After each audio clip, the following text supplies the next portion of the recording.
ఎక్కడ చూసినా ఇప్పుడు కూడా చక్కటి గంగా జలాలు అట్లాంటివి ముచ్చిలో తాగుతున్నాం మనం.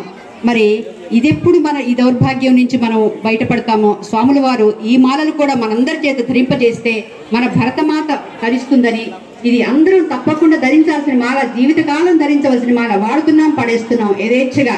దాంతో భూమి, నీరు, గాలి కలుషితం అయిపోతుంది. మన పుడుతున్న బిడ్డలకి డయాలసిస్ ఏంటి కర్మ, మనకి క్యాన్సర్లు. కాబట్టి అందరూ దయచేసి మరి మన భరతమాతని పాదం మోపుతూనే సముద్ర వసనే దేవి అని చెప్పుకునే మనము మరి ఇది అందరం కలిసి చేయవలసిన స్వచ్ఛ భారతం, స్వచ్ఛ పార్వతీపురం మనందరం కంకణం కట్టుకొని జీవితకాలం చేస్తూ మన బిడ్డలకి ఇది నేర్పుతూ ఇవన్నీ పడేయకుండా అందాక మీరు మన పంచాయతీల్లో చెత్త, తడి చెత్త, పొడి చెత్త వేసేయమంటున్నా మనం చేయట్లేదు. మీ దగ్గరికి వచ్చిన పొడి చెత్త అందాక మరి మన ఇట్లాంటి ధర్మక్షేత్రాల్లో అందరం కూడగట్టుకొని దాన్ని రీసైకిల్ చేద్దాం.